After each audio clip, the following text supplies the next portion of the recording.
Oh man, I'm not doing this by myself. Jody, come help me. I hate sweeping. Hey, what's this guy on about? Can't he see I'm also busy? He must just sweep by himself. Brandon.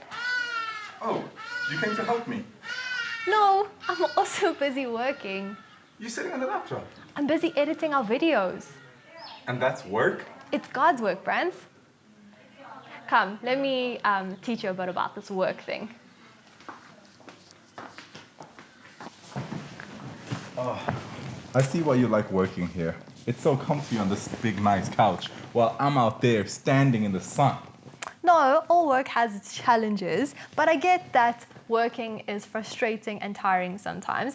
And the Bible, like in most cases, actually has something to say about that. So here is the verse for you, Genesis 3, verse 19. The Bible can relate. By the sweat of your brow you will eat your food until you return to the ground. What? Since from it you were taken, for dust you are, and dust you will return. So that's a little bit depressing, right? But Yeah. this verse was written straight after the fall, right? So this isn't what God intended, okay? If you remember, what's kind of the first jobs humans ever had? Naming animals. Exactly, that sounds like a fun job, right? And God actually did it with Adam. So that's what work was intended to be. It gives you purpose, it gives you something you can do with God. Yeah, it makes you part of God's work, right? But after sin, this is kind of what work became.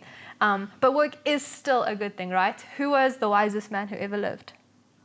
Easy, Solomon. Well done, okay? So in Ecclesiastes 3 verse 12, which is a super cool chapter, you guys should all read it, he says something as well. You can read that one for us. Ecclesiastes? Yes, 3 verse 12 and 13. There we go. I know that there is nothing better for people than to be happy, and to do good while they live, that each of them may eat and drink and find satisfaction in all their toil. This is the gift of God. So he's saying, and he was pretty wise, that work is actually a gift, right? So how do we make work a gift? Because sometimes we don't like making, like the work that we do. Sometimes Brandon doesn't like sweeping. And sometimes I don't even like editing videos because actually Brandon edits the videos and I don't know how. But anyways, basically this week's lesson we touch on that, and some of the cool key points that we have in store for you is that work should be something that you do to the best of your ability, right? Who should be working for? Is it your boss? You should be working for God. Exactly. You should actually do everything for the glory of God, right? And you don't just have to work for salary. You can also work like me or him for editing video, right? You can do God's work. But you also shouldn't split them all the time, right? Sometimes your work is an opportunity for you to share. Like how do you think you could sweep better for the glory of God? That's on the spot. This wasn't rehearsed. I don't understand. What? How do you sleep better for the glory of God? Okay, like, I'm sure it can be done. I mean, I like the story of Joseph, Yes. who he was thrown into a pit, and then like everywhere he went, all his masters, because he was a slave boy, he impressed them so much because of his good work ethic that they then became interested in who his God was. It was a little bit longer than that. He ended up going into prison as well, and then interpreting some dreams. But people associated, oh, he works hard and he serves this God. Like, is there a relation between the two?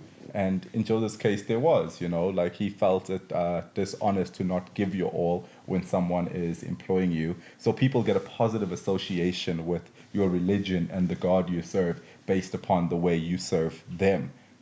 If you have an earthly master and you're like, I'm going to steal from him, they're going to be like, oh, you probably steal from your God too. And your God's cool with that, so he must not be a cool God. But if you like good to your earthly master, he's going to be like, where did he learn these principles to be so good? Maybe I want to raise my kids like that. I want my kids to have the kind of mindset that this person has. And then they might even ask a question, hey, where did you learn to be this way? And you'll be like, oh, like I learned this from the Bible. They're going to be like, interesting. I want to know about this And God you serve. and that's exactly it, Brand. God can use us in wherever we are. If you're called to be a pastor, then maybe it's a bit more obvious how God's going to use you. But if maybe your job is to sweep or to be an accountant or to whatever it is, God is calling you to use that as a way to share his message. And that's what we're going to dig into this week. But that's something for you guys to think about, your challenge for the week. How can you use your work to be a witness for God? And how can you relook at your work as something that's a gift from God, even when sometimes it feels a bit more like that first verse we read? Awesome. Cool. Okay, so I'm gonna go sweep then, I guess. I'm gonna go finish up my sweeping and do it to the glory of God. And I'll get back to editing. Bye. Oh, is a high five? That was the best thing ever. That's cool. No! It was so good. What is this guy doing? He's sweeping the grass. Brandon, Yeah, what are you doing? I'm sweeping. The grass. Well, I finished the patio and you said I should work hard to the glory of God, so start sweeping the next thing. I think you should still be efficient with your talents and resources for God. You shouldn't waste them on the grass. Oh, one less thing to sweep.